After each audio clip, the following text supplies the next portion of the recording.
the Church of Scientology is so afraid of. This is SPTV.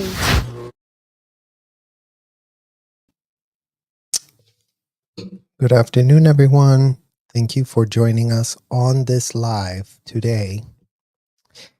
In this episode, we're going to be diving into a New York Magazine article that came out a whole year ago. Yes, full 365 days have passed since it exposed the underbelly of Scientology's exploitation of minors who were turned into foreign workers inside United States-based hotels. I have included a link in the description below. So if you want to check out the exact article, just click on that link. The state-sponsored child trafficking scheme has masterfully been using an obscure visa to import thousands of minors and milk them for their toil. And here comes the kicker. A year later, and still not a single shred of a thing has been done to halt the never-ending saga of kids being duped into these trafficking hotels. So shock is nowhere to be found by the parents who trafficked their very own kids inside of these hotels. All we hear is platitudes and half-baked narratives that are filling the air and distracting everybody from what matters in the story of Scientology. Distracts from the very real kids stuck inside these hotels who don't have a shred of an advocate for themselves inside of the hotel, or quite frankly, outside of the hotel. In this year 2023, the American law enforcement, the American corporate media has given less than a shred of an F to call out parents that seem to be all about abusing their kids. A whole entire collective of parents that all have agreed, let's abuse all these kids and not call that abuse. And let's really pretend that David Miscavige is an unhinged, brutal person that abused all the adults. Well, we don't give a shred of an F about adults abusing other adults. They can sort it out for themselves. It's called being an adult and fending for yourself. By why in the literal hell is there no advocacy for kids, you guys? And as we're going to see from this article that came out literally a year ago, that does disclose information that needs to be contextualized.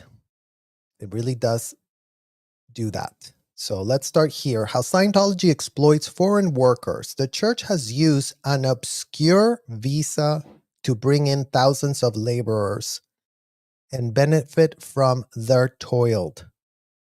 Reporter Kevin T. Duggan wrote this story. And right here, you guys, just so you know, this girl that you see right here is my friend Haley that will be featured in this article. She is a minor brought in from Canada.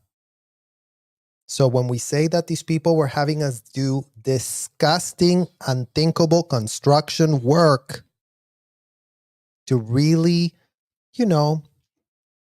prop up their little hotels, make them very nice so that when the Clearwater Police takes a tour, they really do see a lot of really nice rooms in those hotels. They really do see for themselves, oh, look, no trafficking could be happening here. I mean, look at this beautiful hotel. How could it be? Doesn't fit the description that Marisol Nichols pitches all the time about how trafficking only happens in seedy motels that truck drivers would frequent. But right here, you have the literal photographic evidence of Haley. And if you see right here is a certificate, one of those BS certificates that these people sell to adults that want to become know-it-alls in 2 weeks, that want to become more powerful than all federal prosecutors of the United States combined. This certificate you see here in this wall, you guys, as long as you go get yourself one of those certificates in the United States, you don't need to go to law school. You don't need to literally do anything anymore. You can just start prosecuting children if you feel like that. They will definitely provide children for you to prosecute inside of those hotels. They will definitely provide you children. You can do these fake enhanced torture depositions where they will give you a get out of jail free card for having your way with these kind of kids that they do recruit from all across the world, that they do vet before they get started inside the hotel. England, 1994. Tina was 14. Her parents lived at Scientology compounds in the United States, and church officials wanted Tina to come join them by using an R1 visa, a permit recently created by Congress for religious workers, good for 5 years. So shout out to Congress, who definitely has taken it upon themselves to sort out nothing about illegal immigration into this country. But, somehow they do have the time, you guys, to come up with BS visas that can be given to children so that the trafficking can be sponsored by the US Congress people themselves. Imagine having a disgusting, corrupt Congress in the United States that does come up with obscure visas, so that all manner of Scientology executives can go around recruiting kids from all across the world and bring them to the United States to become slaves. So shout out to all the Congress people that did come up with a visa to circumvent all the other child trafficking laws that they have in the books. Shout out to every single last of you in Congress that is all about trafficking minors into this country. The officials told Tina, a pseudonym, what to tell anyone who asked, that she would be attending a special Scientology school and volunteering for the church part-time. It wasn't true. Once approved, Tina worked shifts as long as 24 hours doing construction, building furniture, and performing administrative tasks. None of it's voluntary, she told me. So a 14-year-old gets to come to the United States, aided and abetted by the people in Congress. This is a homegrown child trafficking scheme, you guys. This is a fully approved. The IRS thinks this is a great idea. The Attorney General in Florida thinks this is a wonderful idea to bring in minors, foreign minors.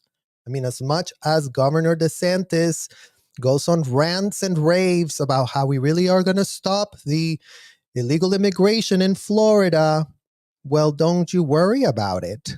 They're not going to stop any immigration of illegal minors into Tampa, Florida. That's not going to stop because they have a little obscure visa for themselves where they, can play dumb and say, oh, but if they really are going to do religious work, aka what we just saw here, in what world can anyone tell us that what Haley's being put to do there, demolition, construction, demolition, is supposedly a religious volunteering situation? I mean, imagine being the idiots at the United States Congress that with a straight face sit there purporting to really want to do a lot of things about the law and immigration and this and that. And they have sorted out nothing on immigration whatsoever, except they did come up with a very, very exclusive, obscure visa so that minors can be brought in to do demolition inside Florida-run hotels. Imagine being the Tampa Bay Times that has not a shred of a clue about this situation. Imagine being them, you guys, that for 5 decades have literally allowed this to be how their Clearwater city, Clearwater, which is now going to start a petition to rename Clearwater as Blood Water. That's the new name for Clearwater. Child blood water is what it's all the blood that's spilled in those waters of Clearwater that it couldn't be clear because it's literally tainted by blood, by child slavery, that Florida is just so happy to host, so happy to give these people. Why don't you just buy the whole downtown while you're at it? Why don't you just buy it cash? Why don't we just pretend that we can't figure out where all of that money is coming from, but we just let you do it anyways? And why don't everyone at the city council, everyone at the mayor's office, everyone at the Clearwater Police just pretend that our job is so hard? We can't figure it out at all.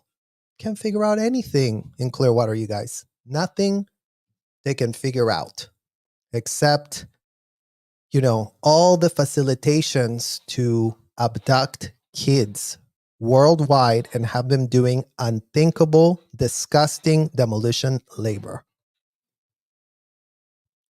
Here comes the next one. Hungary, 1997.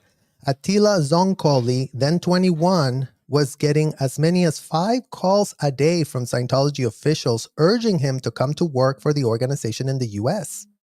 5 times a day, you guys, calling some guy in Hungary.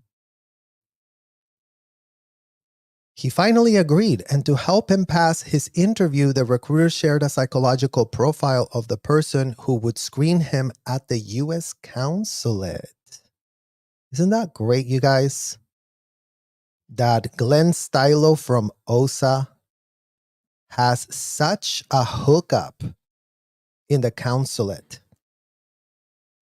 He's so well versed that he can be sending psychological profiles to 21-year-olds in Hungary that they're trying to rope in. I mean, imagine that. The visa was approved, and soon Zonkoli was off to Clearwater, Florida, aka Bloodwater, Florida, where Scientology has one of its headquarters. Yeah, where Scientology has its main headquarter. Not one, its literal main headquarter. An official there took away his passport and made him sign contracts in English, a language he didn't understand. Isn't that great, you guys? Just bring in the 21-year-old Hungarian, grab his passport, and have him sign contracts that he has not a shred of a clue what in the hell he's signing. So shout out to the Tampa Bay Times that allows this to happen to 21-year-olds in their state. Shout out to them who still have yet to write a single story about anything to do with this blatant trafficking of humans into their city.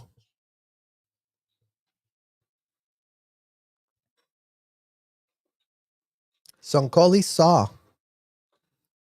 that what he'd been instructed to tell the consulate, that he be performing religious duties as a minister, was a lie. They needed us to do disgusting work, he said, and very, very heavy manual labor. He estimated that 2/3 of the people working in Clearwater were from overseas. So shout out to the FBI office in Tampa, who apparently is clueless AF, that 2/3 of the people working in Clearwater were from overseas. And that pretty much rings true to what our experience was inside of those hotels, you guys. And that was part of what made it confusing, because you're like, oh my God, we're so worldwide over here. Couldn't be that this is a disgusting con that we're all being made a part of. Because in what world could the whole world be involved in sending people to this disgusting hotel?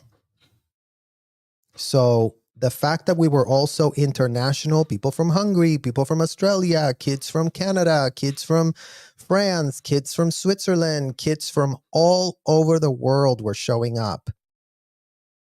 And that just made them look more legit. In our uneducated state of mind that we did have when we were kids, that's what it all looked like. We're like, yeah, this is so legit. Isn't it so great that there's so many people here? Canada, 2001. Haley Kildani, the 17 and living near Vancouver, was fielding calls from a recruiter who wanted her to get an R1 and move to Clearwater. 17 years old, you guys. Fielding calls from recruiters. These recruiters would not stop. And we're talking about Debbie Cook's recruiters at the time. Let's not forget who's the child trafficker cracking the whip at these recruiters. Debbie Cook was yelling, screaming, get me more kids. Get me more kids at this hotel. Make your statistic. You have to get me 20 kids this week. That woman gave those recruiters weekly quotas of kids to traffic into the state of Florida. You guys. So who was the recruiter calling Haley Kildani? It was a Debbie Cook recruiter. And she used both minors as recruiters and adults. So she would have him call tag team the kid. Literally tag. You need a tag. I need someone to tag me with this kid. If we both tag this kid, we will really convince the kid. So just think about like the disgusting sexual language that was being used to abduct the kids. Her parents were Scientologists and had sent her there a year earlier to take classes. During the visit, Kildani says that she was raped in a pool by a man in his 40s. So for more context on that, you guys, since you'll see that this was not given in this article by the corporate media, for more context, when Haley was sent by her parents to Flag, she was sent there with her sister who was even younger. And Haley was in a jacuzzi at the Fort Harrison where this 40-man-year-old did what he did inside of that jacuzzi. Well, guess what? It was all found out about. And guess what? Scientology's love for video recording caught the literal essay on tape for themselves. The security guards, Debbie Cook's security guards, had that. Debbie Cook's security guards show Debbie Cook, oh, look what we just found. Look what these people were doing, and out to the at the jacuzzi. And Debbie Cook, the BS puritanical woman that she claimed to be, oh, I'm so ethical. I'm really going to get the ethics in. Literally sent Haley back to me, who was doing courses where I was being a supervisor, and she was sent to ethics to get interrogated.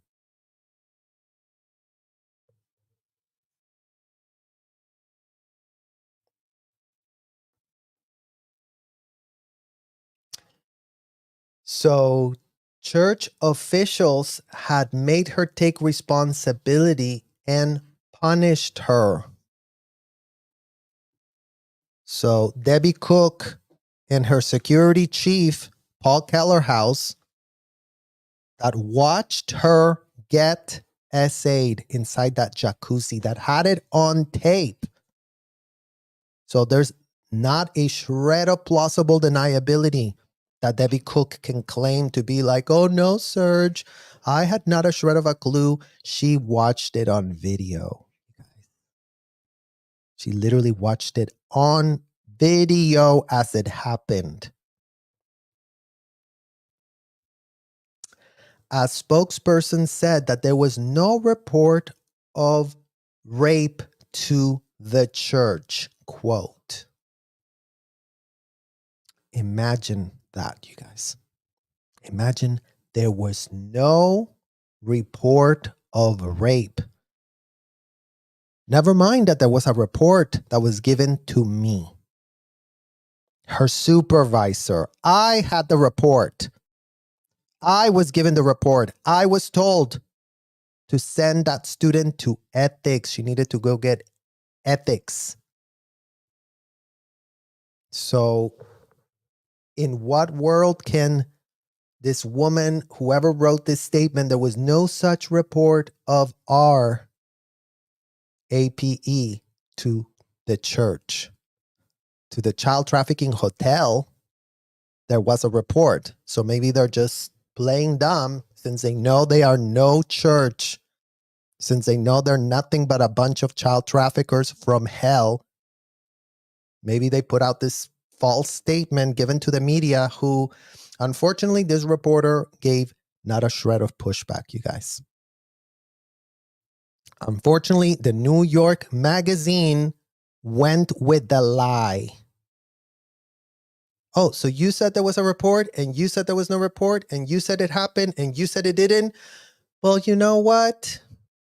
I guess we'll just have to go with there was no report. This is what this person says. This is what the other person says. Never mind that this reporter knew personally that Haley had told him exactly what happened, had told her that I was her supervisor, that I sent her to ethics. But yeah, there was no report. Let's just go with that, right, guys? Let's just literally go with whatever in the hell these people at the hotel pitch, because they have 5 decades of minus zero credibility. Well, you know who doesn't have a ton of credibility right now, you guys?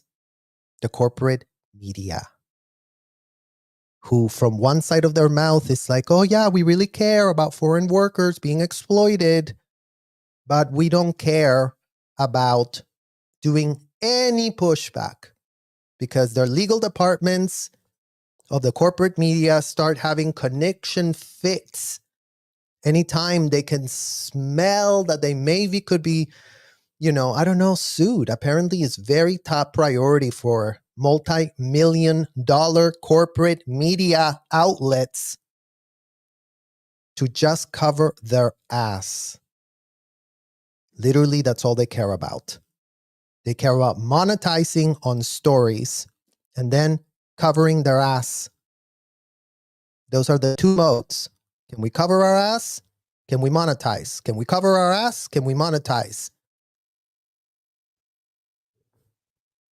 Now, the recruiter was telling her exactly what to say to pass her R1 interview.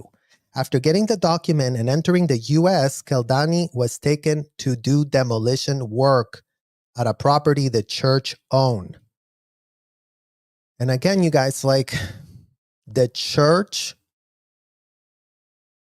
did you miss the part she was 17? Did you miss the part where she was literally essayed in a jacuzzi? What type of church has a jacuzzi? Please, Kevin T. Duggan, please explain that to us. What type of church has a jacuzzi inside of it? What type of idiots are you taking literally church? That's the other thing that the corporate media loves doing, you guys, to cover their ass. As long as they put the word church 50 times in their article, they purport that that makes it very unbiased for them. Well, we really did call you what you told us to pitch you at. So we're doing you all a favor and calling you what you are, because once again, the minute you say church, the toothless, useless laws of this country cannot be anywhere to be found. As soon as you say the word church, separation of church and state applies, you guys. And we really don't want to get into telling people that put a cross in their hotel with a jacuzzi and a pool where literal minors are getting essayed. We don't want to call that anything else. We really want to call it church because it really is a church. And because they told us it was a church, we have to say church.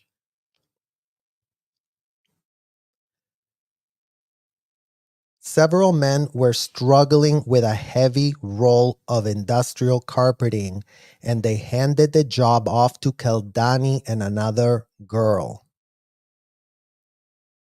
It fucking destroyed my spine and my neck, Keldani says. Today she regards Scientology's operation in Florida as a forced labor camp. Isn't that great, you guys? Keldani, the one that was carrying that industrial-sized rug at 17 that was essayed in those hotels, she thinks it's a slave labor camp. A forced labor camp is what was printed by New York Magazine. So New York Magazine, hearing everything, still pitches this as a church. And the 17-year-old girl is being thrown out there. That's her belief. We are very, very in the middle of everything at the New York Magazine. We really do know what in the hell we're doing as the corporate media of these United States, who could not be more corrupt if they tried, you guys, who could not launder the image of a hotel by keep calling it church and church, because all of a sudden they really purport to have very unbiased reporting. Isn't that interesting? This was clearly slave work, she said. The R1 visa itself was false. There was no religious volunteering taking place. I was not a minister. I've never done any minister certification or training. I was just a young girl. And there she is, guys, a young girl, literally abducted to role play in this disgusting uniform that is given to the people that go inside of that hotel. A young girl with two other young kids next to her, because that's how these people got away with it. They had the entire hotel staffed with minors. And yeah, that is all it took for us, the kids that were so stupid, according to the corporate media, the kids that were so stupid to have signed up for this. Church is what the corporate media keeps telling us, that we signed up for a church. You signed up for a church made you do this. And you know what? Since a church made you do this, then laws of the United States cannot be enforced. Isn't that convenient? For the past year, I've been corresponding with more than 36 former Scientologists hailing from 12 countries on 5 continents. Some joined the church when founder L. Ron Hubbard was still running the show. Some left as recently as last summer. Whenever I asked them to talk about their time inside the organization, they didn't dwell much on Tom Cruise, volcanoes and aliens, cosmology, or any of the sensational stuff that gets the most attention. What they talked about was rules, bureaucracy, jargon, and quotas. The work for those who were part of the Scientology operation, especially those who were part of the clergy. I mean, again, the corporate media literally cannot stop pitching this with religious terms, you guys. They're so intellectually dishonest. This man just told us that he spoke to 12 people, but let's just throw the clergy word in there, because as soon as that word is thrown, then the laws don't apply. Known as the Sea Org, their lives revolved around labor. They cleaned, they cooked, they landscaped, provided childcare, stood guard, did construction and demolition, and performed a variety of tasks that brought in money to the church. All for little to no pay. At Scientology bases around the US called orgs. See, Scientology even calls their own buildings orgs, you guys. Not churches. We never called it anything about a church. So, laborers live in dorms and work shifts that are often as long as 16 hours. Though a few of them told me the sessions can stretch beyond 24 hours without breaks to sleep. Over and over, my sources describe how feeling unable to leave their orgs or refuse arduous work assignments was akin to involuntary servitude, even slavery. Duh. Scientology isn't popular religion. Stephen A. Kent, a professor at the University of Alberta who studies the church, puts its global size as no more than 30,000 people. But it's a rich one, with assets thought to be in the billions, including prime parcels of real estate in major cities like New York and Los Angeles. The money flows in from its own members in the form of fees for audits, a kind of confessional, and courses that are required to rise higher in the church. So I'm taking this little part that this guy is writing here, a kind of confessional, you guys. This reporter spent literally more than 48 hours with me personally. I've showed him all the L. Ron Hubbard memos that dictated how those enhanced interrogation techniques were to be conducted. Okay? So I came with receipts. I showed him personally how it went, how it was done, how it was regimented, how it had very specific rules of engagement, how you couldn't just make it up. And let me tell you, confessionals, this is again the corporate, pathetic, corrupt AF media that wants to muddy the waters with kind of confessionals, because you know what? That's what gets done in all the churches. Churches are there to be running confessionals. Confessionals is not asking someone if they have ever committed a felony for which they have not been arrested, and answer that question with the felony that you didn't get arrested for. So again, all of these fake pitches from the corporate media, who has been given access, who's been told, who's been shown the references, and yet in an effort to capitulate to their legal departments, the legal departments that don't give an F about anything else other than, could we be sued? Oh, wait, no, don't call it what it is. Call it this other thing, because as long as you make it a little religious, then we can really say that our stuff is so balanced. We're such balanced people here at the corporate media. We're so balanced. Pressure campaigns induce believers of every economic class to donate their life savings. In the US, though, Scientology has had a long, crippling image problem that makes it difficult to attract new members domestically. Wrong again. Wrong again, y'all. Scientology is not in the business of attracting the masses. They hand select. Ask Debbie Cook what type of hand selecting requalifications she had in place to make sure you were going to be part of her hotel.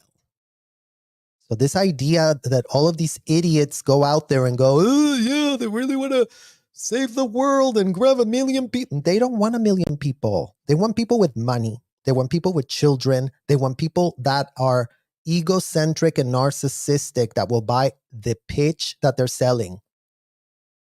They want people that go, oh, that would be a great idea for me to do a 2-week course and all of a sudden have more power than the president of the United States.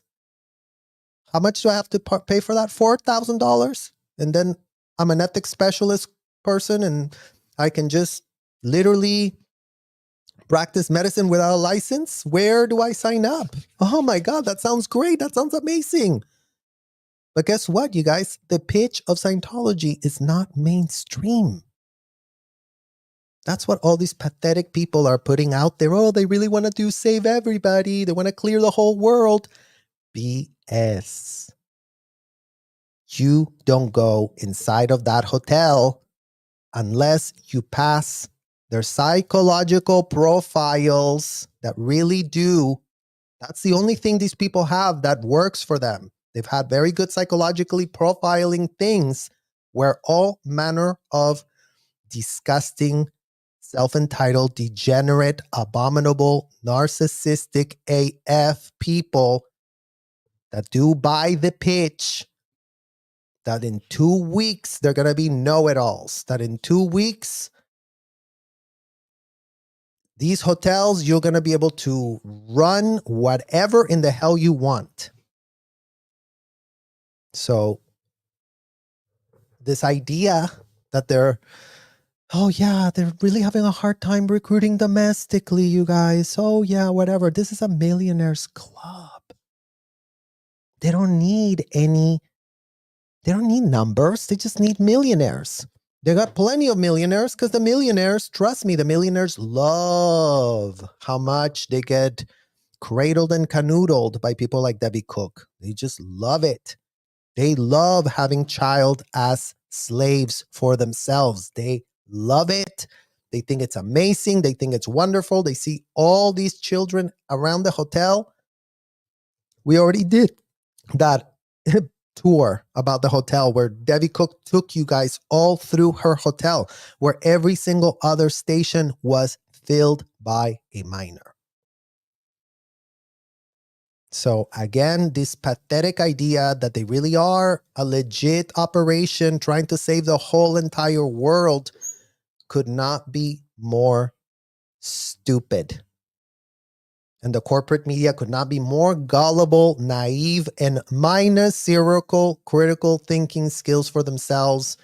There is no critical thinking skills by this corporate media, you guys. They just regurgitate and blab whatever it is that they spent a lot of time with people that really spent a lot of time there, but then the corporate media thinks that they don't have to have eyeballs in the investigation that they're doing.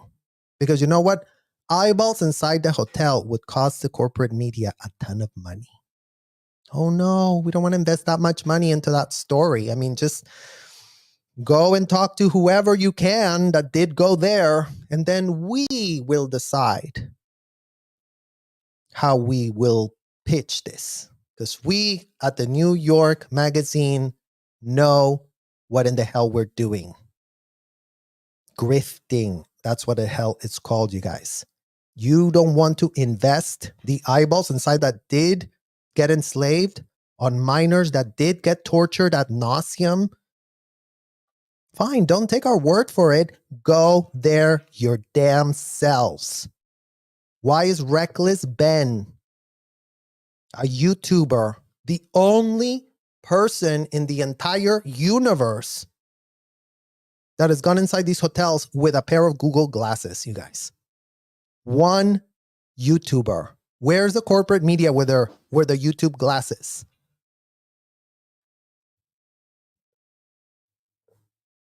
That would be a very good question to answer all these corporate media people. To boost number, church leaders have recruited thousands of people from abroad, making heavy use of R1 visa program. Again, guys, wrong. You know how much easier it is to bamboozle and to traffic a foreigner versus somebody that lives in the US? Do you know how much more safer it is for foreigners that have no idea of the law, no idea of the Constitution, no idea of the language, no idea of lawyers? It's called they are disposable. So again, how this corporate media reporter really did put this stupid thing about how, yeah, it's getting so hard to domestically recruit anybody. You know what? It's not hard to domestically recruit any minor whose both parents are Scientologists. It's not hard at all. And we're hearing all manner of receipts coming from those Scientology mom groups that Reese has been screenshotting that prove our point, that this is still a situation, that this is still going on, that minors are targeted by these people. And as long as the mom and the dad are in on it, qualified. Oh, you qualified. Come with us. Come with us. Come here. You, 14-year-old, come here. You qualify. Come on. Get in there. Go be part of the Sea Org. So again, this idea that they really are lacking numbers because of the bad image that they have in the US. Scientology doesn't have a bad image in the US, you guys. Thanks to the corporate media, Scientology is still being pitched as a church. Thanks to the corporate media, thanks to the Tampa Bay Times, this hotel that traffics minors for 5 decades plus, where unthinkable abuse happened inside of those hotels to kids, it can still happen because, you know, hey, they're just a church. They have their rights. Let's really protect them. The Constitution really protects anybody that put a cross in front of a door. And I don't think that's what the founding fathers had in mind when they said, yeah, freedom of religion, let's not really meddle into whatever in the hell people want to believe. We're not here to meddle into what these adults want to do for themselves, you guys. Let's make sure that is fully clear to all of the adults. You want to go and do something disgusting for yourself and you are an adult, we don't care. We don't care. Just don't bring your kids with you. Because if you do bring your kids, then we're going to have a big MF problem. If you sign up your kids to adult-only games at best, what could be described? What's going on inside of those hotels? Adult-only role plays of disgusting depravities going on that only an adult would have the ability to consent to that level of depravity. And you know what? Consent they do, these adults, you guys. All of these adults loved it. Oh my God, the sessions are amazing. The abuse that I got in a session was like nothing I ever had in my whole entire life. Well, that's not the case for the kids that they were abusing. Literally not the case. To boost the numbers, the church leaders have recruited thousands of people from abroad, making it heavy use of the R1 visa program, a strategy that is all about unknown to the general public and has never been fully scrutinized. Federal rules specify that R1 visa applicants must have been a member of a given religion for 2 years and must promise that they are coming to the U.S. to work solely as a minister to perform a religious vocation or occupation. So imagine there is no such thing inside of those hotels. You guys, I was a so-called auditor. In what world was I as a 12-year-old being trained to ask adults if they've committed a felony for which they had not been arrested? And we would love to hear from the federal people, from the idiots at the federal people level, how 12-year-olds are being told that they can ask adults if they've committed felonies. And it becomes the job of that child to sort that felony out. Because according to that, I was not brought in to do demolition. I was brought in to do this, the ministering. What kind of ministering goes on in hotels where the minister is going to lock the end user against their will, including but not limited to? So yet again, all these people that really pitch the BS idea that sessions are therapy, before y'all open your mouth again regurgitating that bullshit talking point, go check if locking someone against their will is therapeutic. And if you find a way to pitch locking someone against their will as therapeutic, then by all means, make yourselves heard. If not, just shut the fuck up. Regurgitating the memos of a convicted felon so y'all can feel better about yourselves, about your own stupidity, about the type of stuff you were all about endorsing, Scientology parents. Scientology parents who are the benefactors of child trafficking, the financial benefactors of their children being trafficked was these parents, you guys. Haley Kildani's mom and dad that did ship their daughter off at 17 had no more financial responsibilities for their child. And don't worry about it. Her mom and dad didn't just ship Haley over there. They shipped 2 of her sisters and their brother, 4 kids. Imagine dumping 4 kids inside a hotel. How much of a financial benefit would a parent receive after dumping their kids, where they will never be responsible for anything else ever again in their lives? Because that would be a very good question for all Scientology parents to, number 1, ask themselves in a mirror.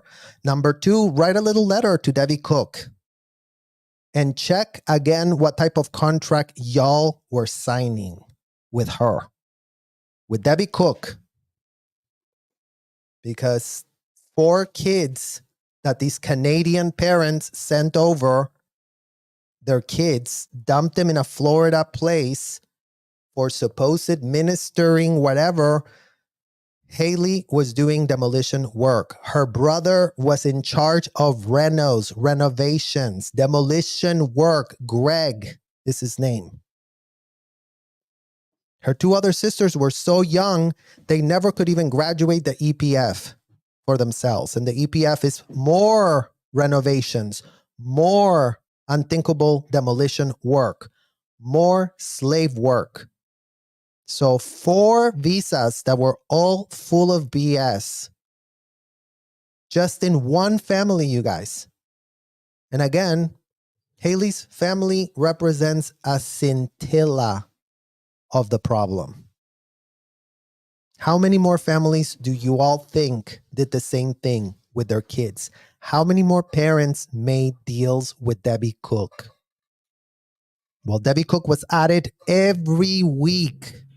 So just think about that. In 17 years, I don't even know how many weeks are in 17 years. You guys, literally, let's find out. Let's find out right now.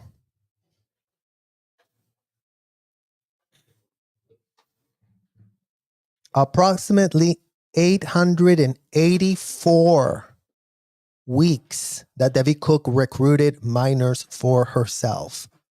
So there you go. Do the math. Every week, some minor arrived inside of those hotels.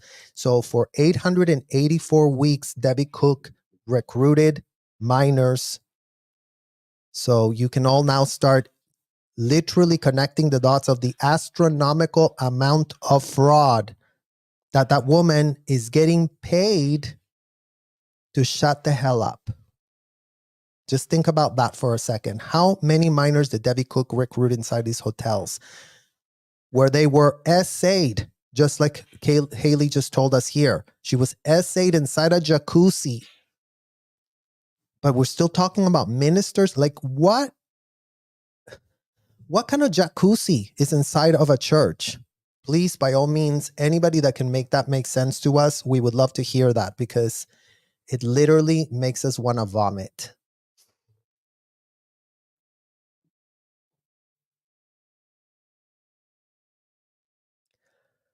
But former Scientologists told me church officials instructed them to give statements about their work to immigration officials that would clear them to obtain a religious visa. Then, once arrived, found themselves doing non-religious work for extended periods of time. Such activity could expose Scientology to liability on a number of fronts. And yet it hasn't, guys. And yet it has not. Yet a year ago, this was written and there's no liability whatsoever. They are still running their hotels filled with minors as we speak.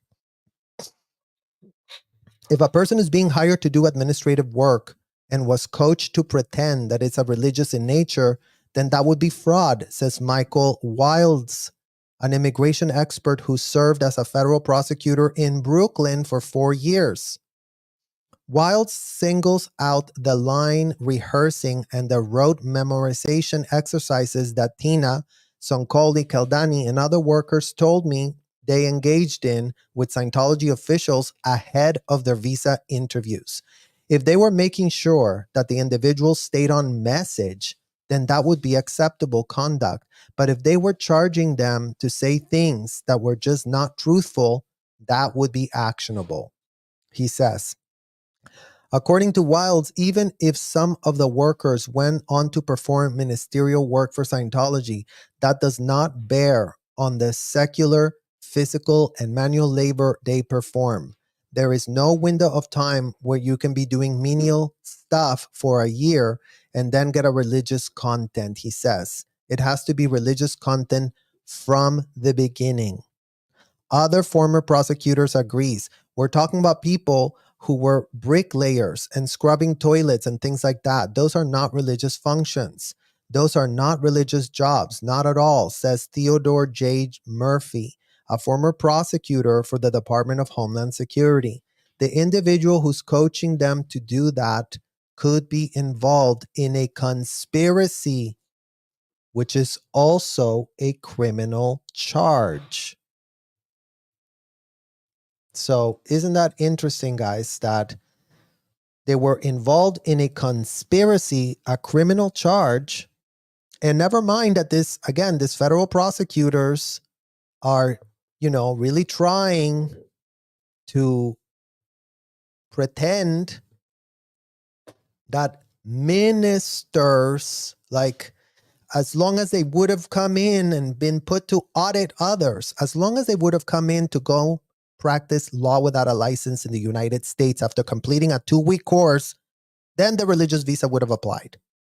Because again, these courts of the United States, with the excuse that they can't have a single shred of critical thinking skill when it comes to literally looking at the memos of a convicted, indicted felon that wrote, practice law without a license and don't have a shred of an F, then that's very ministerial, that's very religious. We can't have a critical thought because you know what?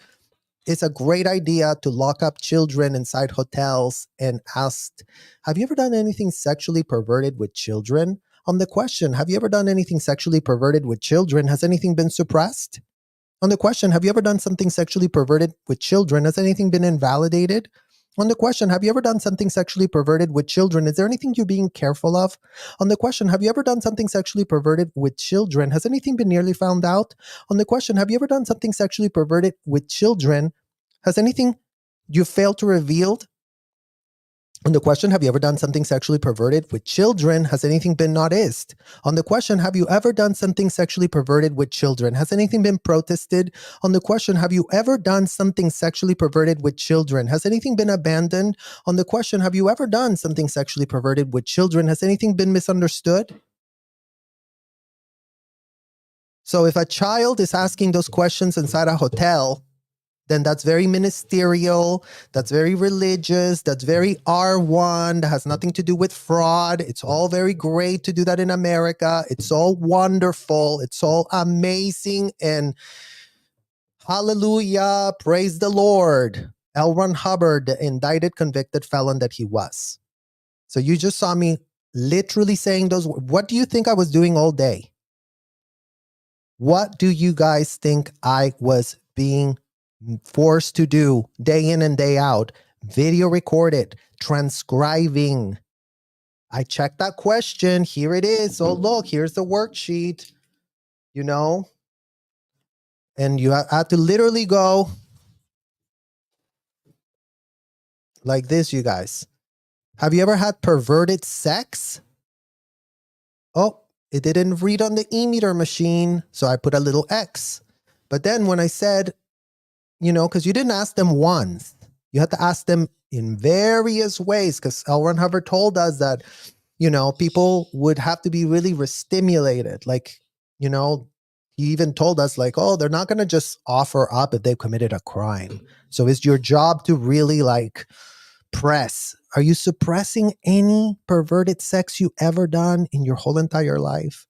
Is there some kind of perverted sex you could have done that you now are being careful of not telling us? Is there anything you're failing to reveal? Is there something that you're noticing, which means that you're just blocking it from your mind? But that is, according to this United States, a very religious protected activity. The prosecutors of this country are happy to outsource prosecutorial questioning, line of questioning to 12-year-olds such as myself. So when all prosecutors of this United States can start explaining themselves why we were doing y'all's job, because we got a 2-week course inside of Debbie Cook's hotel, that would be great. That would be really, really great to understand. So shout out to all the prosecutors, federal prosecutors, commenters that really did talk to, New York Magazine to say that, if children would have brought in to do what I just told you guys, then it wouldn't have been fraud. They wouldn't have been completely correct. And in America, we just let anyone do whatever in the hell they want, as long as they do this. Then all of a sudden, nothing applies, no laws, no rules, no one knows anything, no judges can hear a single thing because their mind is going to start having conniption fits the minute that the word church, clergy, religious is pitched. Isn't that great, you guys? Isn't that such a great, wonderful way to circumvent the law? The law that's supposed to be, oh, no one's above the law. Well, you know what? These people don't have to be above the law. They are literally the law inside of those hotels. And the Florida prosecutors are happy to outsource law enforcement to 12-year-olds. As of this year, 2023, literally, the state attorney general of Florida thinks, what a great idea to bring foreign workers on religious visas to do this job as ministers. Because remember, guys, this article is really telling us that, it's so fraudulent to bring a child to do construction work in America. That would have really been a conspiracy. But you know what? If that child would have been trained to ask these disgusting questions, then no, then that's very, very correct. That can't do anything about that, Serge. I'm so sorry. Like it's what it says, it's what the law says, it's separation of church and state. We can't have a single critical thinking skill for ourselves. Every former Scientologist I spoke with who came from a foreign country told me that after they arrived in the US, the org, they had their passport, visas, and other travel and identification documents taken by church officials. You are now truly an undocumented person, says David Spalding, who spent 23 years as an immigration officer, most recently overseeing investigations for a branch of the Fraud Detection and National Security Directorate for U.S. Citizenship and Immigration Services. You do not exist. You can't go to the police. You can't talk to a social services person. You can't buy milk. We owned you. So shout out to David Spalding, who literally is the only person that I can see here is knows what in the hell he's talking about. Because again, you guys, why are people bothering to think about ministerially if they were doing some ministerial? Did you get the part where they were locking our passports from us? Debbie Cook had a standing order. No child can have their passport inside her hotel. Standing order. No one exempted. No one could have it. It didn't matter if you were anywhere in her hotels. They pitched it as, we really do want to keep all the valuable documents together, you guys. We really need them all in a safe. But don't worry, if you really do want it back, you can ask for it. Write down why you need it. Why, write it down in a piece of paper. Situation, why do you need your passport? Data, solution. And then Debbie Cook was going to grab your little paper begging for your passport and go, not approved. Bye. That's all she had to do. So, yeah, on the inside, we thought that our passports weren't being taken away from us. And the inside, we thought, okay, all the passports are together. I guess that's the rule because, again, they're being called valuable documents. And, again, they would tell us you really don't want to misplace it anywhere. So really do give it to us. But if all legal passport documents are taken, like this man, he says, we own you. We were owned literally by Debbie Cook, you guys. We were owned by that child trafficker, Miss Debbie Cook, the crook from hell. A coordinated program to bring in foreign workers in the ways the former Scientologists described would be enough for federal investigators to open a fraud inquiry, according to Wilds. If you can prove that there's a pattern and practice of doing this, he says, they could shut down the whole church from being able to avail themselves from religious worker programs. So why in the hell is Mr. Wilds saying here that if they can prove that there's a pattern and practice of doing this, they could shut it down, and that this should be enough for federal investigators to open a fraud inquiry. And yet a year has gone by. And where is that fraud inquiry? Where is no more children being abducted into these hotels? Where is that? Because again, in America, this is a state-sponsored trafficking operation. Now, who's sponsoring it in the entire United States? I don't know who that person is. But somebody is. Somebody is giving these people the protection, because we can't have somebody saying that federal investigators could open a fraud inquiry and then nothing gets open and nothing gets done about it. That would be an enormous blow to the church's operations, especially because Scientology's ability to tap this labor pool has already been imperiled by the pandemic. In 2021, along with several other religious organizations, Scientology officials formally co-signed a letter to the Director of U.S. Citizenship and Immigration Services describing the slow pace of visa approvals during the COVID era, a crisis, and calling for looser restrictions to make them easier to obtain. There is good reason to suspect that this slowdown has strained the operation and finances of the church. Financial documents recently made public that its main Florida base lost money in 2020.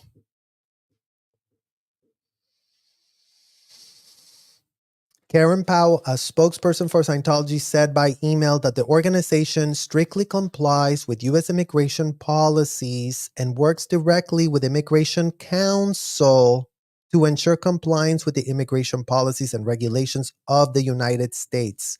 Well, isn't that great that we now have a statement, an official statement from Karen Powell, telling us that there's all manner of attorneys implicated in the fraudulent obtaining of visas for minors.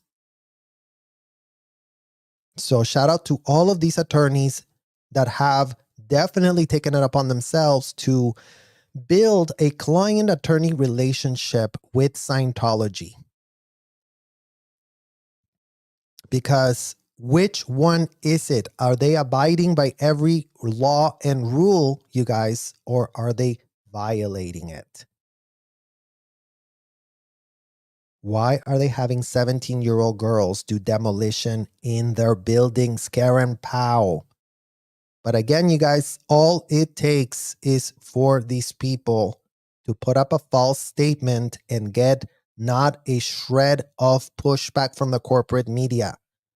It's like, well, these people said they were brought in as 17-year-olds, literally essayed inside a jacuzzi, literally not a minister whatsoever. Never mind that even the minister thing is so dubious AF, because we cannot seem to understand how 12-year-olds are being put to practice medicine without a license. But never mind that.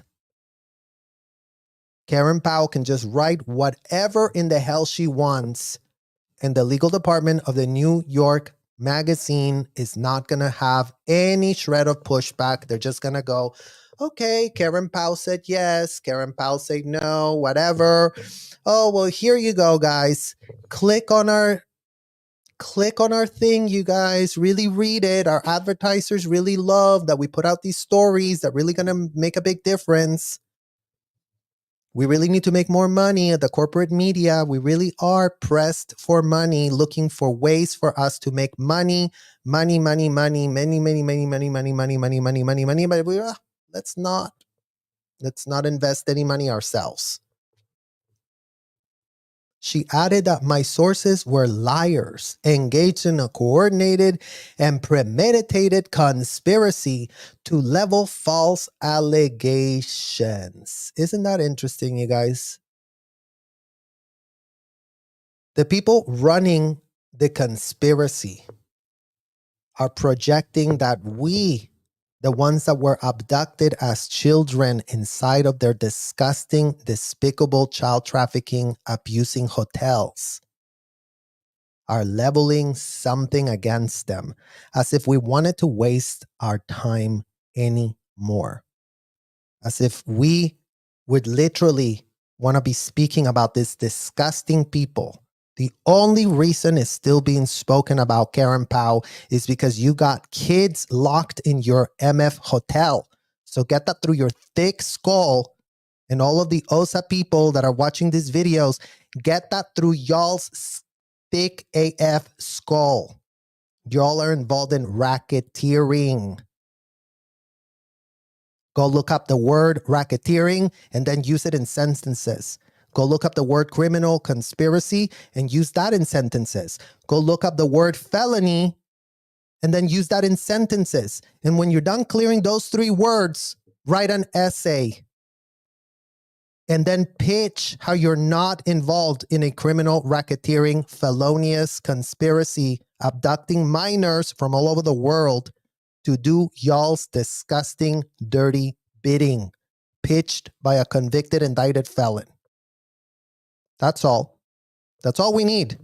If you all can write a pitch that makes sense, that can put it all back into perspective, Karen, not some BS statement how you follow all the laws and you really do have the best of the best immigration attorneys helping you to procure these visas. Go reach out to them as well and ask them what in the hell y'all are doing. Because it's not like you don't have the best of the best lawyers advising you. Well, have those lawyers start advising you in a real way for once.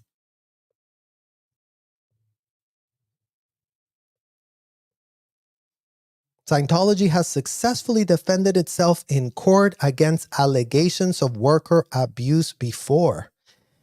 In 2009, Mark and Claire Headley, a married American couple who spent more than a decade in the Sea Org, sued the church for human trafficking, claiming that the organization had stolen their wages, forced them into manual labor, and forced Claire to abort 2 pregnancies. A federal judge in California dismissed the case, saying that the church was protected by a ministerial exception to labor laws.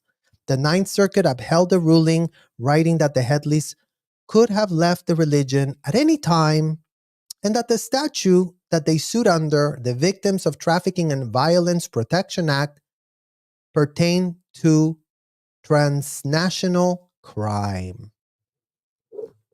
So there you go, guys, with these courts of the United States who are in the business of making slavery great again. Child slavery, to be precise. We're talking children being turned into disgusting slaves, doing slave work, demolishing walls, painting, construction, all of that. Never mind that with the same mouth that these courts can really make a case that we have not a shred of possibility of defending ourselves against this criminal racketeering scheme that is state-sponsored by these courts. How can any of that be reconciled in this year 2023? How is that a thing? Because we would love to hear from these Ninth Circuit upholding that, you know, it was fine for Claire to abort, it was fine for them to be into forced labor, and it was totally fine to have their wages stolen. Because, yeah, you know what? A religion can do whatever in the hell criminal activity they want. That's what we're being told right now, still. Compared to the Headleys, foreign workers, especially those who were brought into the U.S. as children, may have a stronger case. Maybe, perhaps. I mean, If you were a child born in the United States, then you're screwed. Never mind that Claire was brought in here from England. So even that doesn't make sense. Mark is a US citizen, but Claire wasn't. So Claire that was brought in as a child still had not any grounds to sue. Imagine that. In April, 3 former Scientology members who were born abroad and drafted into the Sea Org as minors filed civil lawsuit against the Church of Scientology and its leader, David Miscavige. They allege violations of laws against trafficking, forced labor, peonage, and conspiracy. The church has not presented a full defense at this stage of the case and is seeking to move the matter to arbitration. It has denied that it broke U.S. law, saying that many of the allegations took place in the Caribbean or beyond statutes of limitation. Isn't that great, you guys? Isn't that just wonderful? That you get scammed as a child and then the courts find a way to be like, oh yeah, you know what? You should have really brought it up earlier. What were you thinking waiting this long? Why did you let the statutes of limitation run out? So again, it's our fault that we were scammed as children. It's our fault that we were enslaved. It's our fault that we were being made to do disgusting questionnaires in hotel rooms. Why didn't we think better for ourselves is what these courts of the United States are telling us. Y'all just idiots. You deserved it. You signed a contract that is very legally binding. So shut the hell up and go away. One of the plaintiffs, Gwen Baxter, who was born in Australia, alleged that he was required to perform physical labor, including renovating a building, cleaning other facilities, landscaping for 12 hours a day at a rate of $8 to $50 a week. His wife, Laura Baxter, claims that she was required to spend 8 to 10 hours per day performing arduous physical labor, including digging trenches, cleaning toilets and dumpsters, and landscaping, and paid roughly $25 a week.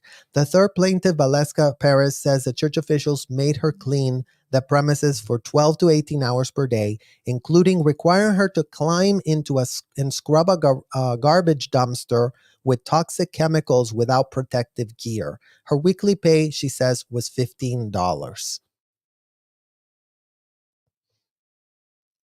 But yeah, we're still not getting any type of slavery, right? This is not giving slavery. This is giving religion. So apparently America's religion, a country that was formed by slaves, did adopt slavery as a religious right for themselves, you guys. America, that was a country born of slaves, decided that they birthed a god named L. Ron Hubbard. And that L. Ron Hubbard wrote in some memos that you could enslave kids. And all of a sudden, all the laws of the United States became irrelevant. So shout out to all of you who want to still have slaves for yourselves in plantations or anywhere else. Why don't you call up Monique Yingling real quick and say, hey, Monique, you know how you help them get access to slaves? We also want that. Can you hook it up? How much is your retainer, Monique? How much do we have to pay you to make slavery great again?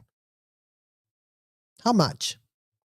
Because, in America, we can make slavery great again. It's very great right now as we speak. That is just insane, says Ken Williams, a litigator known for successfully representing hundreds of workers in wage theft lawsuit against Chipotle. Prisoners make more than that.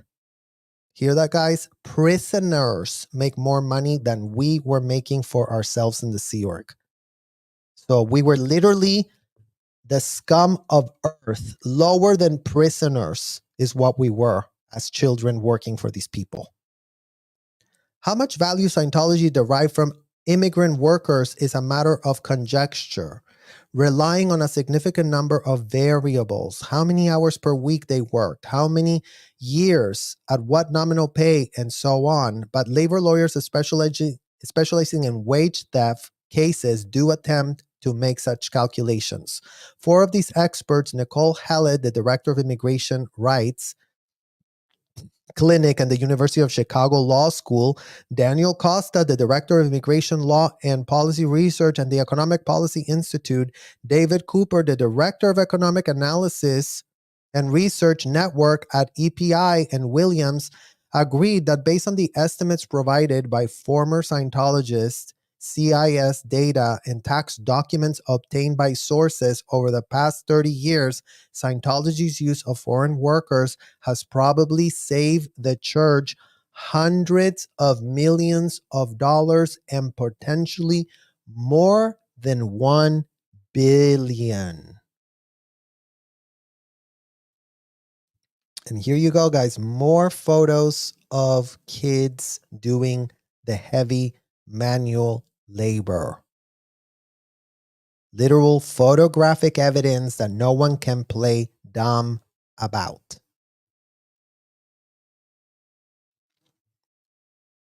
Scientology's reliance on immigration labor is nearly foundational, going back to the early years of the religion. In 1967, 14 years after the church's founding, the IRS revoked its tax-exempt status after determining that Hubbard was unjustly enriching himself.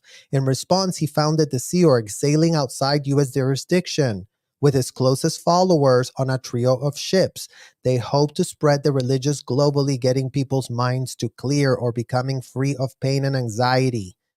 Which again, you guys, in what world is religion something that's being tapped to do something to someone's mind and clear it of anxiety? Because again, that is the corporate media going with a very false pitch of a convicted, indicted felon that didn't give an F if people were anxious. L. Ron Hubbard didn't give an F that people were anxious. L. Ron Hubbard's memos are pure, unadulterated, sadistic abuse from hell, dehumanizing practices. That the fact that that's being done to children brings it at a level that is utterly nauseating beyond. Like again, if adults want to do those things and really clear their mind by subjecting themselves to these disgusting role plays that they were all about, fine. Miss us with that. We don't care. But how were they doing this to kids is what we need to understand today. In the year 2023, we need to understand that quickly. We might not have all of these titles and law. The law is very complicated. The law is common sense, you guys. The law is not complicated. I've read the law. I've read it. And it's not complicated. It's all of these people that make it look like it's very complicated so that they can continue to break the law.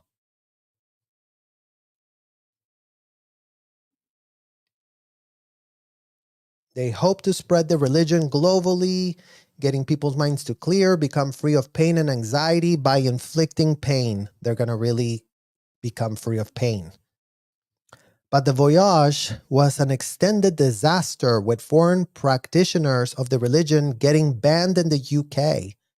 In 1975, Hubbard and his crew quietly returned to Clearwater, and it has been there that the organization's cat and mouse game with the US immigration system appears to have begun. This all started when we first came to the US from the Apollo, says Mike Rinder, who was born in Australia, referring to one of Hubbard's vessels. We came on tourist visas and we were drilled and briefed to tell immigration if they asked that we were just coming for a short vacation and that we all had return tickets. But then we just stayed. Rinder rose in seniority over the years, becoming the head of Scientology's Office of Special Affairs and a spokesman for the church. He left the organization in 2007, disturbed by, among other things, its activities involving immigration and labor. I do believe that it is fraud, Rinder says.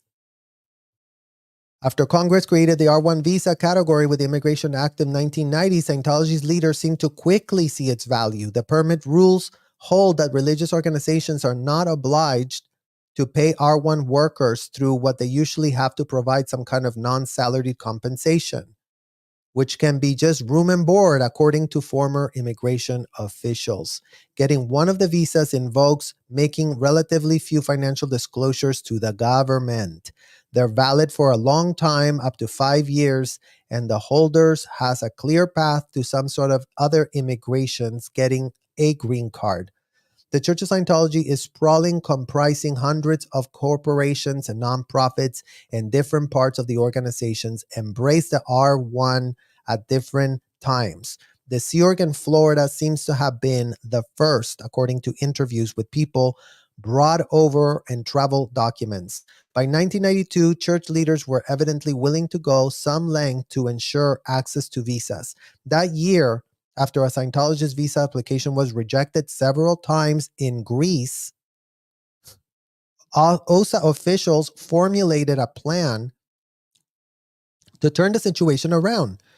Written in the militaristic jargon of the church, a memo discussing the strategy included a reference to black propaganda, the act of smearing a perceived enemy, and instructions to meet with certain consular officials and potentially blow his withholds off, expose personal secrets. Scientology has its tax-exempt status reinstated by the IRS in 1993, and the following year, officials in Florida helped a 14-year-old Mexican named Serge Gill get an R1. They had a person who handled what to say, how to coach, what lawyers to go to. Everything, says Gill, aka me, you guys. Gill was my Scientology name. I've soon shredded any association with that last name, given that my parents are unindicted felons and child traffickers themselves. I want nothing to do with them. They were cocky. They were like, we just became a religion. I'm going to write you this letter. It says that you are a minister in training. He signed a billion contract with the Sea Org, as is custom. It's not hyperbole, Gill says. It took a long time for me to understand that I was a slave. And there I am with other minors, you guys. That one was a minor. That one was a minor. This is a minor. That one's a minor. That one's a minor. This was a heroin addict from Spain, the one that's right here.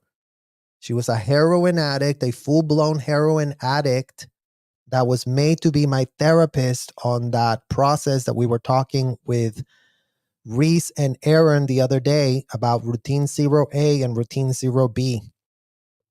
So I was given a heroin addict to be my therapist, to ask me, if you could talk to a rapist, what would you talk about? If you were talking to a rapist about that, what would you say exactly?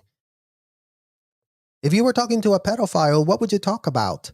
If you were talking to a pedophile about that, what would you say exactly?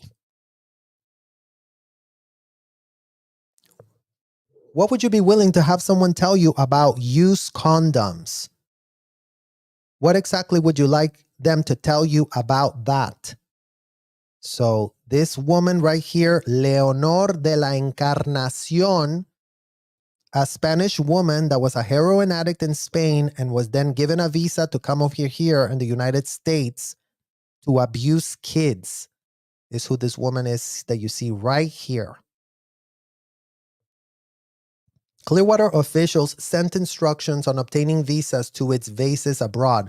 One of the people who saw the directives firsthand was Peter Vonoyai, a former Sea Org member who worked in Budapest during the 90s and 2000s. There was a lot of pressure because they saw it as an easy way to get quickly a lot of people, he says. Bonjai recalls Clearwater officials faxing fabricated letters claiming that the workers were needed from Budapest because there was a large population of Hungarian-speaking Scientologists in America who required their assistance. They didn't really need the people from Hungary to serve Hungarian Scientologists, Bonjai says. They just needed the workforce.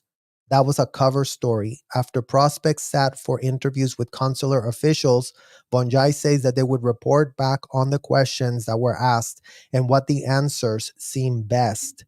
Those details went into scripts for future applicants. Pau, the spokesperson, said that Bonjai was not involved in the immigration of any Hungarians for the church staff.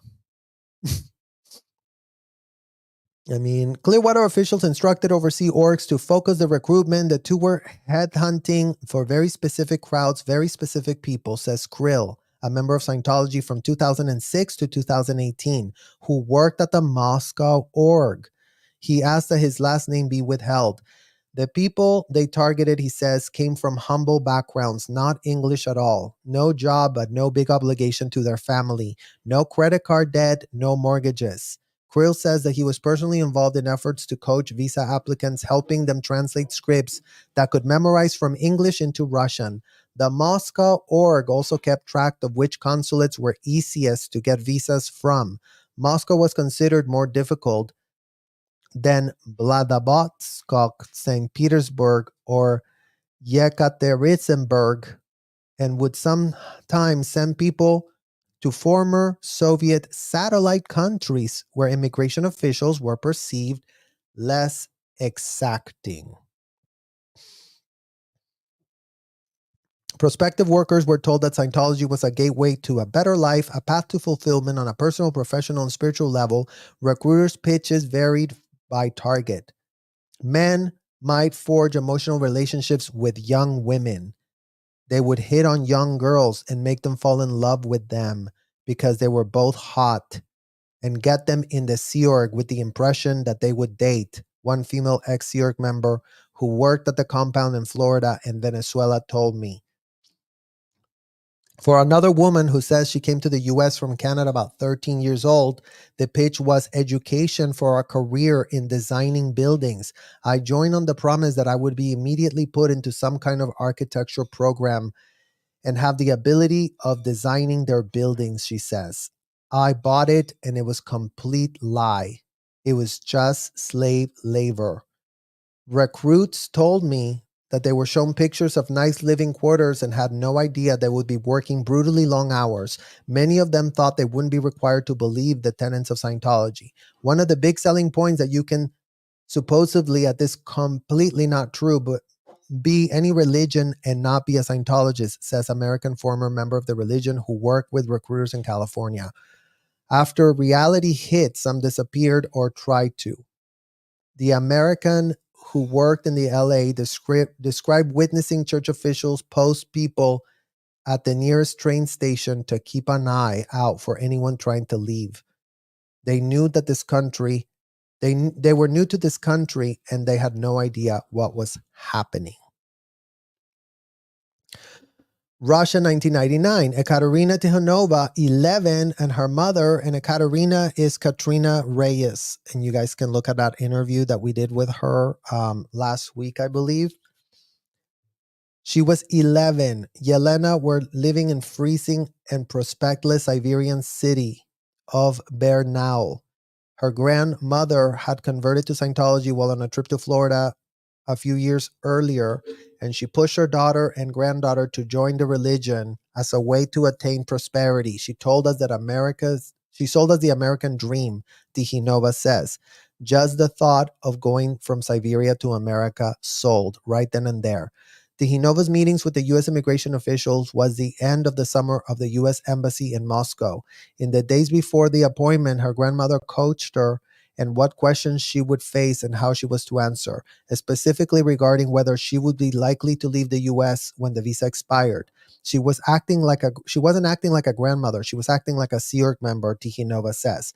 I was drilled and coached to answer the questions without stumbling or anything. This was an 11-year-old, you guys. I was really scared going into the interview. I was 11 years old and I knew I had to lie. On her grandmother's advice, Tikhonova even brought pictures of their family to the interview to persuade the immigration official that they would be only temporary, she says. Efforts to contact Tikhonova's mother and grandmother for comment were unsuccessful. Tikhonova passed the interview. After about a week and a half, she was off to Clearwater, where she began working 8 hours a day, housekeeping, doing construction work, and preparing food in an industrial kitchen. She was also required to study Scientology doctrine for an additional 5 hours a day. Living conditions were cramped in dorms where titles fell off the walls and carpets were dirty.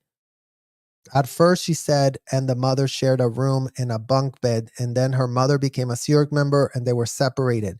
Tihinova was only able to see her mother at meals a few times a month. When Tihinova persisted in complaining about living and working conditions, her mother filed a report on her. That landed Tihinova in what is known as an ethics handling, where members are subjected to interrogations that can last for hours. Tihinova was also made to clean toilets and scrub an industrial dumpster. It seemed like a prison camp, she says. For the next few months, her contact with her mother was limited to 5 or 10 minutes. She would get to see her at meals. One day, Tihinova told her mother that she wanted to get her legally emancipated and leave the compound. Her response was, "Where are you going to go? Who's going to take care of you?" Then I felt like I was stuck. After a month of literally just being punished and punished by getting interrogated and everything else, and then getting assigned even more manual labor because I'm quote unquote in trouble, I felt like they were just worn me out mentally and physically to the point that it just gave in. I was like, fine, whatever. I'm wrong for wanting to actually have a fucking relationship with my mother. I'm wrong, absolutely wrong. I confess. I just realized at that point that I have no choice. By then, I'm 12 years old. I have no place to go. I'm in the United States. We didn't speak a lick of English when we got here. We have no family here. We have no friends. A brand new country. The only thing I can do is go back to Russia. I have extended family there, but who was going to take me? I'm a financial burden. I'm a child. So I felt I was just stuck. I had no other choice. Tihinova passed her Scientology classes and eventually worked as an administrative assistant to an auditor, making sure that the people arrived to their auditing sessions on time. In 2006, she went back to Russia to acquire a new passport. During the trip, she says she was RAPED, essayed by two men. Back in the US, Scientology officials, including but not limited to Debbie Cook, who was the captain of Tihinova when she was there, you guys, grilled her for days, asking her questions about the incident over and over again. When she stopped cooperating, Scientology expelled her from the church. She had a green card that allowed her to stay in the US, but then she decided to return to Moscow. She said she had no money of her own and thought that she would end up homeless in America. What they do with immigrants is they threaten them all the time, says Tihinova, who eventually changed her name to Katrina Reyes. And that's exactly what they did to me. And there you can see, her in the clown military uniform, and then her here on her uniform where she was being made the slave of the auditors. As immigration laws have changed, so has Scientology tactics to protect the flow of foreign workers. In 2006, a report by the Government of Accountability Office singled out the R1 visa program as ripe with opportunities for fraud, and federal authorities set about overhauling the program. Scientology officials submitted 3 letters of objection. One of them signed by Glenn E. Stylo, whom Rinder and other sources describe as a major figure in the Clearwater R1 program. Stylo's letter challenged nearly every major alteration that the government was considering. He sought to reduce the level of training ministers would have to attain and opposed a regulatory change that would define religious vocation as involving duties that differ from those performed by secular members of a congregation. In this letter, Stylo acknowledged that the small percentage of our religious order perform work to our retreat that may not be considered a religious function, such as administrative and unique to the ministry section of the church or upkeep of church property and grounds. The letter included a line that hinted Scientology would challenge any citizenship and immigration services regulation it didn't like on the grounds of the separation of church and state. I mean, again, you guys, like, as if these people are not just relying on that one line to get away with criminal acts perpetrated against foreign minors. It appears that CIS is treading on dangerous, unconstitutional entanglement grounds. The next year in 2008, the agency abandoned a number of the proposed revisions that would have strengthened its rules around what religious vocation is. What counts as religious work is not straightforward matter complicated by the broad latitude that the First Amendment gives to religious institutions to define their faith and practice. I mean, again, you guys, like the broad latitude that the First Amendment gives is being exploited AF because no one of this corporate media bothers to grab memos that a convicted indicted felon wrote for himself and all his proteges to see if maybe, just maybe, the ones that are being unconstitutional AF are the child abusers.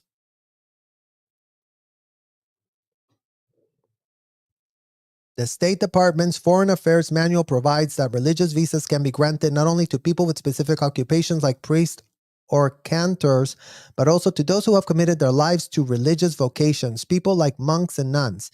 It says that their work can be any type of activity within the religious vocation, denomination, or its affiliate. The manual goes on to say that the emphasis of granting for visas is a person's status in an organization rather than the content of their work. While this would appear to open the door for religious to deem any work done in the name of religion, both Wilds and Spalding say that this isn't the case. No immigration application or lawyer will ever contemplate any work being permitted.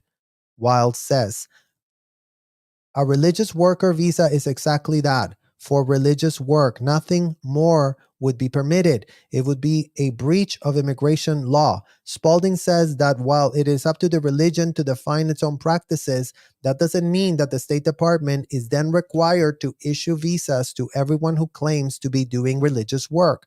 They both said that the people who might not be able to consent to a devotional life, such as children, people who didn't understand what they were signing up for, whose join under duress, might also not be permitted by the State Department. Well, it's nice that these people say, oh, that really shouldn't apply. Oh, that's really fraud. And yet we, the children that were literally subjected to all of this, have not had a shred of an apology from the State Department, a shred of an apology from all of these institutions purporting to be upholding the law in this country, that are nowhere to be found to uphold any laws when it comes to kids, you guys. And by the time that you do realize you got scammed, you get told, why did you wait so long? Doesn't make any sense.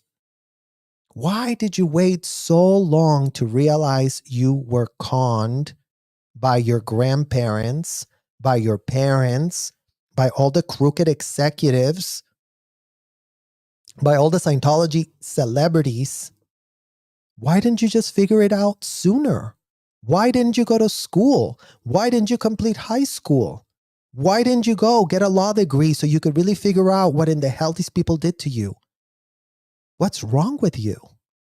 That's all we're getting from this government. What is wrong with us, the slaves, that didn't figure it out on time? I mean, imagine that, you guys. Imagine telling the slaves that it is their fault they became slaves. And the slave masters are cradled and canoodled. Oh, Debbie Cook. Oh, you wrote a thing. Oh, yeah. Should we pay you every month? Oh, Debbie Cook, it's so bad to be you. It's really, really does suck to be you. An FBI report from 2009 noted that as many as half of the New York workforce came from abroad. Other government records give a detailed look at Scientology's extensive pursuit of R1s in the period that followed. According to CIS data obtained by the research R.M. Stabert through Freedom of Information Act requests, which was first published by the journalist Tony Ortega, church officials submitted as many as 4,160 forms. 4,160 forms, y'all. for R1 visas between 2009 and 2017. Literally. This is a count of I-29 forms, which can also involve other kinds of visas besides R1, but many former Scientologists told me that the church officials' use of other visas types are negligible. Each case must be approved twice, first by CIS, then by the State Department. Former government officials of Scientology insiders told me that for some countries, CIS approved nearly every file. CIS data shows that since 2017, the overall approval rate has been above 90%. 90% of the applications these people are submitting are being approved by the government, you guys. The State Department standards was tougher. It greenlit about 80% of religious R1 applications during the period in question, according to its published reports. A spokesman declined to provide information about the success rate for Scientology specifically. But if the 80% figure applied to the church, it would mean that in those years, the relatively tiny faith of nearly 9% of all R1 visas were granted globally. Russia, where people linked to Scientology have been declared undesirable by the government, seems to have been a particularly fruitful recruiting ground. Every time someone says, I'm an oppressed category in Russia, we approve it without even blinking. Don't even occur to us that it might be a problem, says David Spalding, the former federal immigration officer. A CIS spokesperson said the person's nationality doesn't factor in whether the R1 visa applicant will receive a visa. Church officials submitted as many as 660 R1 visa applications tied to Russia during 2009 to 17 period. CIS signed off on 637. It's not clear how many the State Department then awarded final approval, but the number of R1 visas granted to Russians is strikingly close to 649.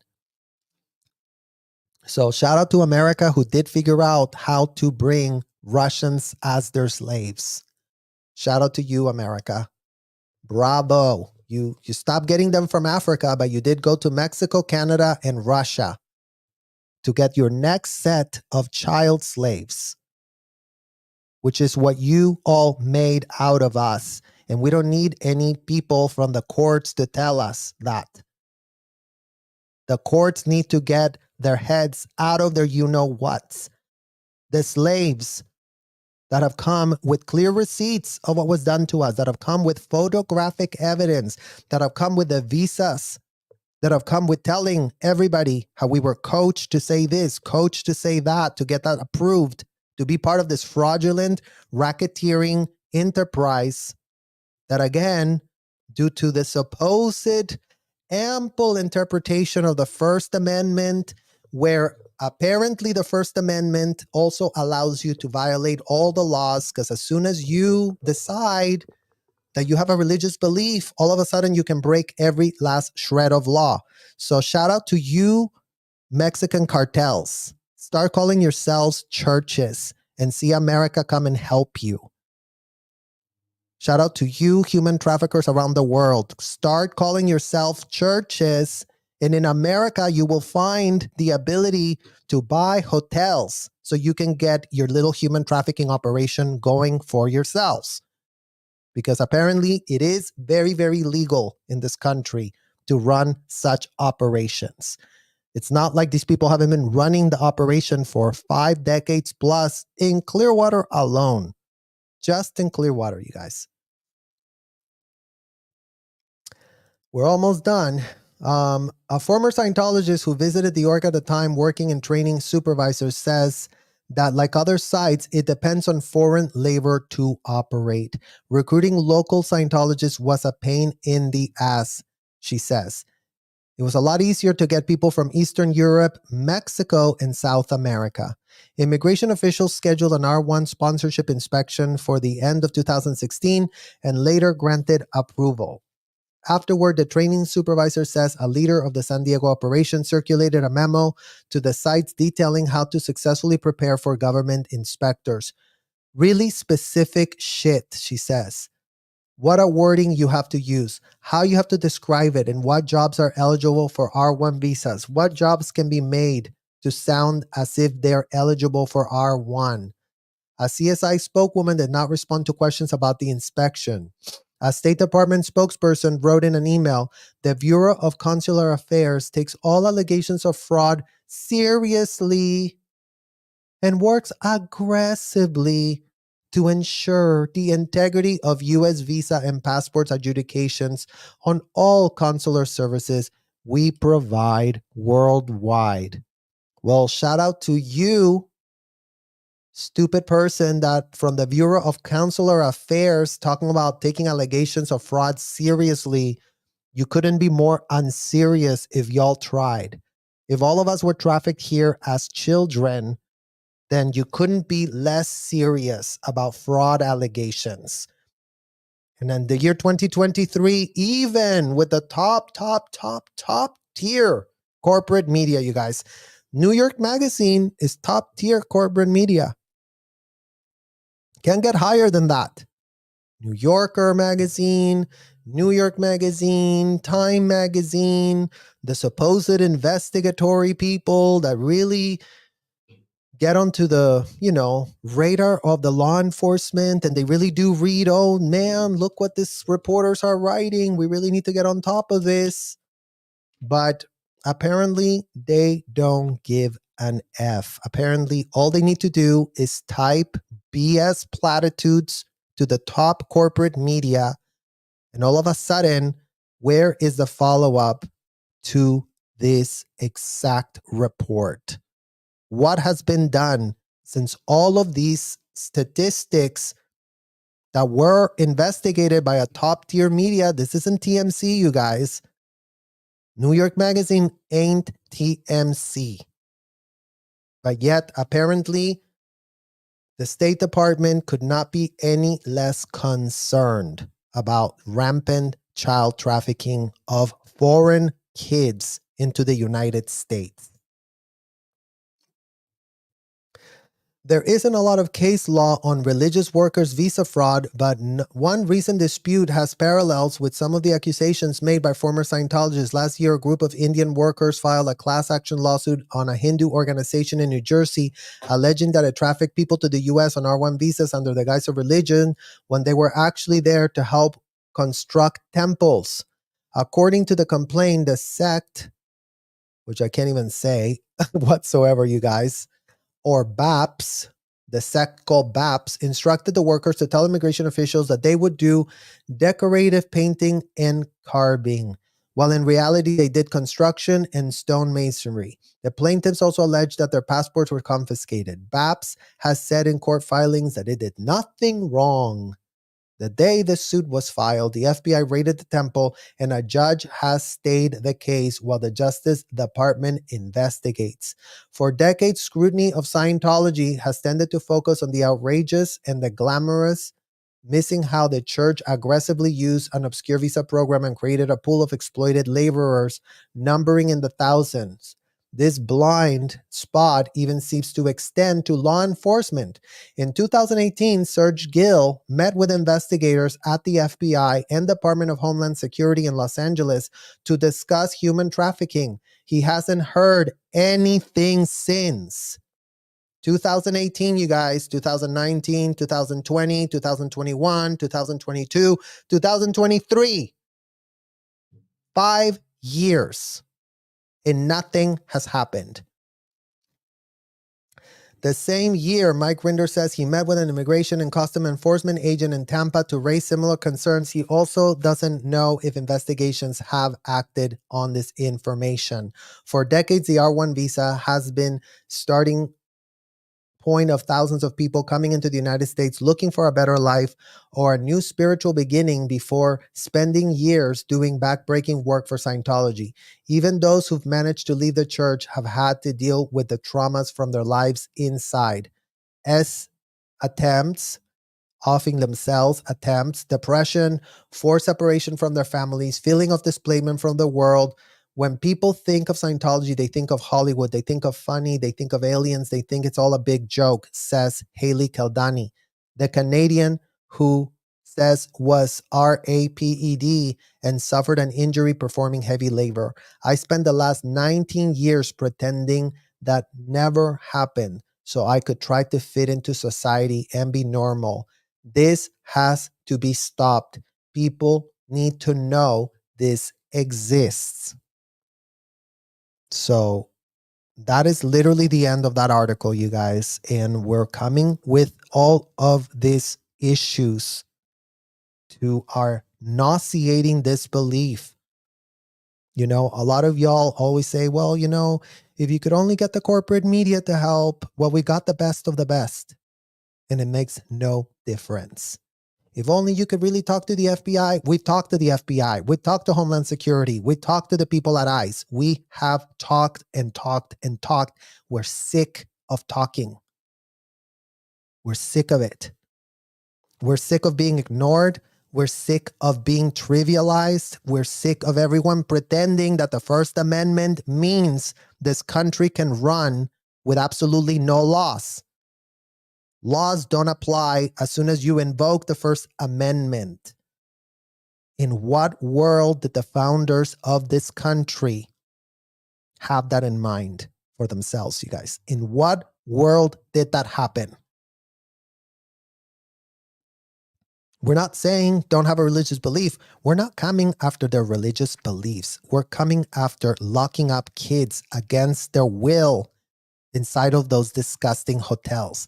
We're coming after the fact that people were paying to select us to interrogate them about felonies. That's what we are against. We don't give an F if you're an adult and you want to get your freak on with L. Ron Hubbard. Go and get y'all's freak on. Don't bring kids to get your freak on. Don't do that. That's disgusting. That's abominable. That's indefensible. And if any Scientology parent wants to tell us how audits are not getting their freak on, go look at the auditor's code. Just revise that one policy. We won't even ask you to revise anything else. When y'all can pitch how locking a kid against their will and not letting him leave a room is not getting your freak on with a child, by all means, advise. Go talk to your 200 attorney law firms that you all retained to really uphold the law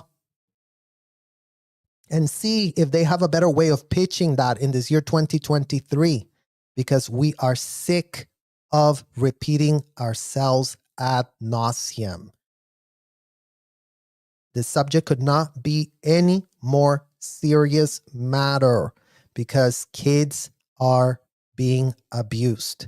So I know you guys, it's hard to hear me always saying the same thing. I feel like I sound like a broken record, but I'm not here doing these videos to go he, ha, ha, ha about anything. Kids are exposed to danger. Scientology adults, Scientology parents, Scientology executives represent a clear and present danger to be anywhere near any child. Period. Full stop. And if we don't have any type of laws in this country to protect kids against state-sponsored terrorism, then I guess there's nothing else to say. I guess we should all just fold our arms and go, well, you know what? It is very legal to abuse kids and to watch it and to video record it and to literally write down every single way we abuse those kids. The problem goes away like this, you guys. The minute they start opening the cases that Scientology is making on themselves of the abuses they're perpetrating against those kids. Case over. These criminals were keeping tabs on how they were abusing minors. So if that's not indefensible, then I don't know what in the hell indefensible is. And I don't know what type of country is allowing all of this to be the case. So thank you guys so much for watching. The entire article is linked in the description down below.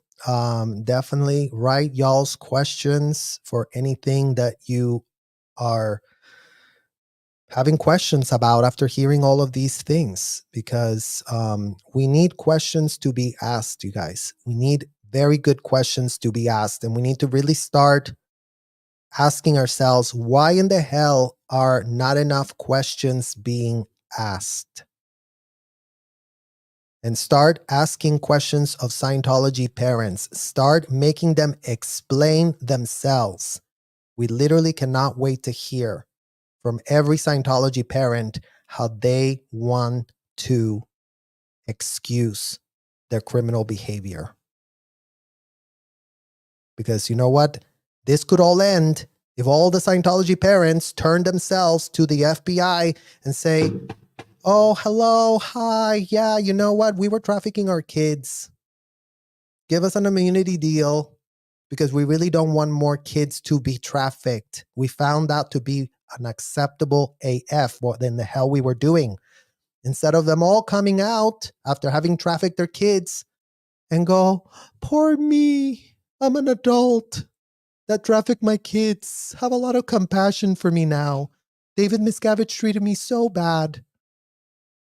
Well, you know what? I don't give an F how David Miscavige treated you as an adult. I only give an F about how y'all are still treating kids.